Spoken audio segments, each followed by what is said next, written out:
Buckle up, guys. Today we're diving into a clash between law and delusion.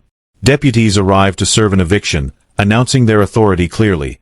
But right away, the homeowner resists. She claims the entire process is fraudulent, calling it a scam designed to target her. Instead of addressing the foreclosure that brought them there, she leans on denial and indignation. This moment sets the stage for everything that follows. We're about to watch a simple eviction spiral into a sovereign circus.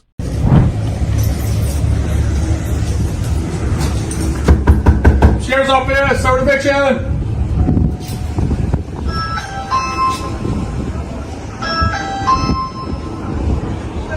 Sheriff's office, here to serve eviction. For everybody inside this residence. Okay, we're serving eviction. Open up the door, ma'am. I'm not getting an eviction from nobody. I've been here for 20 years. I'm not evicted. You go through a process. I haven't been through no process. Can't nobody just come up here. My name is Miss Green. Okay, Miss Green, Deputy Sutton. We post a notice on your door. That's not, it said unknown. I'm a known person. I don't know what that means. Miss Green, is anybody else in there with you? My grandson is in here with me. Okay, how's your grandson? He's 19. 19. Okay. Why didn't you go to the courthouse when the notice was posted on the door? I'm not an unknown person. I'm Zoanne Green. I've been here for 20 years. They don't have no contracts with me to be doing nothing with anyone. So I don't know why they're here talking about they can evict me and all this stuff. Well, so you go past foreclosure to evict, to get in the... Listen, this is a scam, and the bank is a scam. And so they don't have no jurisdiction over me. I'm indigenous to this land. This is my property. I've been here. That's why they can't touch me. Now this person comes over here talking about, oh, I just purchased this house from an auction with no paperwork in his hand. He just called. I could have killed him. You don't come up to nobody's home talking about what you got. You ain't got nothing in your hand. You're just talking. Like, who the fuck does that? Here's where the sovereign spin really kicks in. She insists her name, Joanne Green, proves she cannot be considered unknown, as if familiarity with neighbors overrides a legal court order. She argues the auction buyer has no rights without her consent, twisting ownership into a personal narrative. The problem. Property law doesn't care about how long you've lived there. It follows contracts and records. Her logic only exposes the flaws in her defense. What could have been a legal fight becomes a rant no judge would take seriously. If I'm supposed to be evicted, my name is not unknown. Everybody knows it. The light bill has been in my name for 20 years. I have been here. This is my home.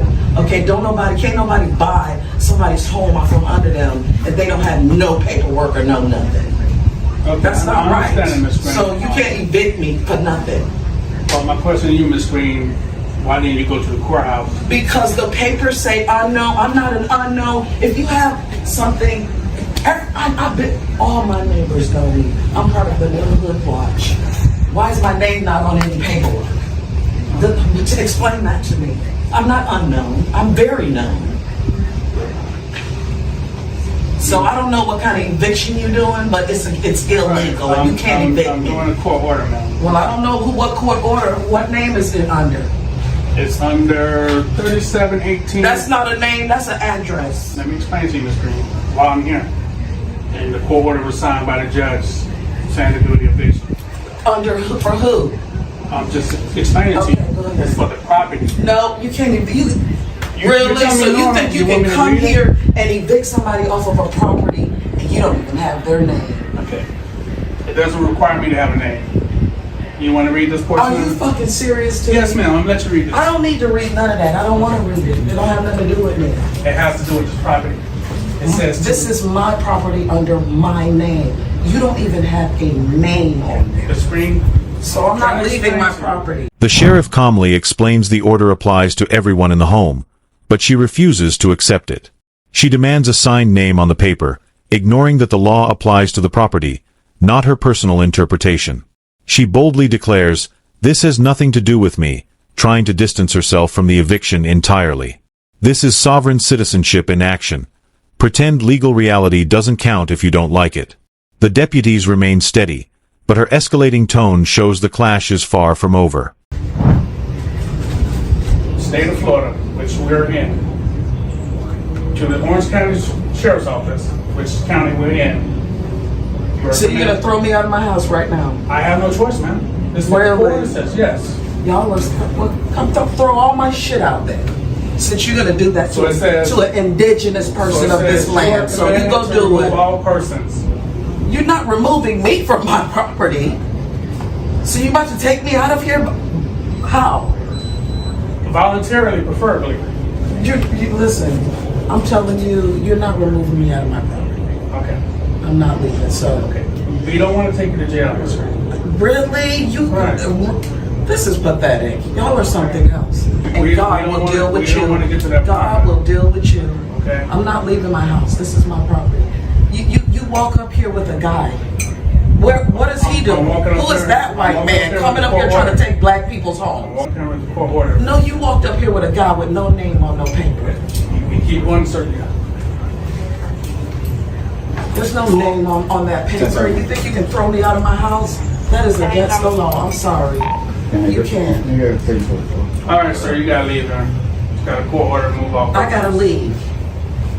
But look, all my stuff is in here. All my life is in here. I've been here for 20 years. Really? Just like that's your mother? This is my grandson. Okay, just like I was praying to your grandmother, we got a court order to remove all persons from this address. 31. I need the supervisor to come over here or somebody. Because this is not happening to me. They think they can just come and take you out your home. That is a shame. Now the tension reaches a boiling point. The sheriff warns jail is on the table, but she pivots to accusations of racism and systemic injustice. She paints herself as a victim of colonialism, turning the legal eviction into a moral crusade. Her strategy is distraction, hoping emotion will override law.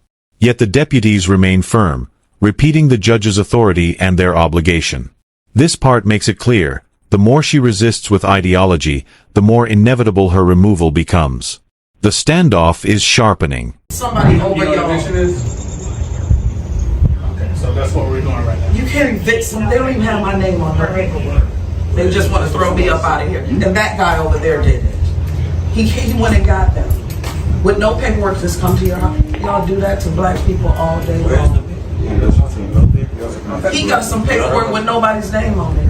And he thinks he can for the property, not the persons that's in the Step out, sir.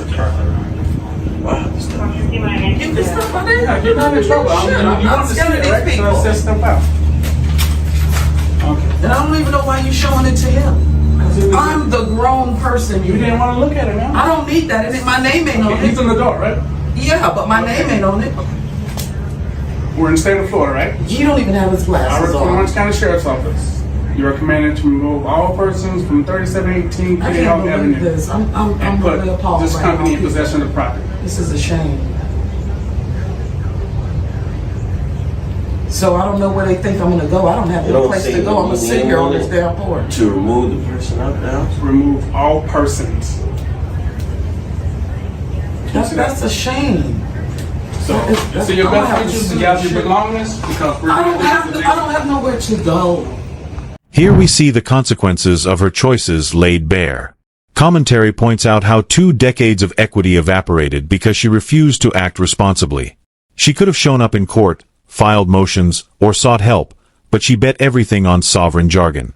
Now she's left shouting about paperwork while the deputies stress it covers all occupants. Her refusal to face reality cost her the one thing she claims to value most, her home. This isn't oppression, it's self-destruction.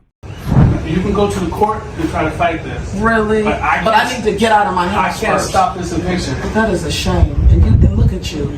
Yeah, we don't enjoy doing this. Yes, you But do. I have a court order You to think do it. you think Okay, that so this is beautiful. This eviction is going to happen. I'm not leaving my house. I'm not. I've been living here for 20 years. You want me to just up and leave because you came over here on my porch telling me what I got to do. My name ain't on nothing.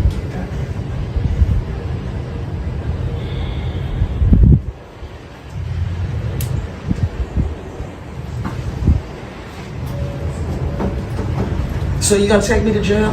Man, we don't want to do that. You don't want to, but you will in a heartbeat. You don't care about nobody. You got nothing inside of you. That is not Nothing. preferred option. And I pray for you because something gonna happen to both of y'all for coming in here trying to remove somebody from their house. Cause of that piece of shit. That ain't, he's a foreigner. It's not a on my it's a land. cost of the court order. You will pay dearly, honey, if I leave here. Cause I don't have no place to go and I'm not leaving. I got too much shit to get out of here. So I don't know what we're gonna do, but you might need to go back to the judge and tell him I said to call me. That's something you should have did, man. I don't need to do that. That's not, none of it is on my name is not on any, they're not talking to me. Okay. So you're not a person, I'm not, my name, I have a name and an identity.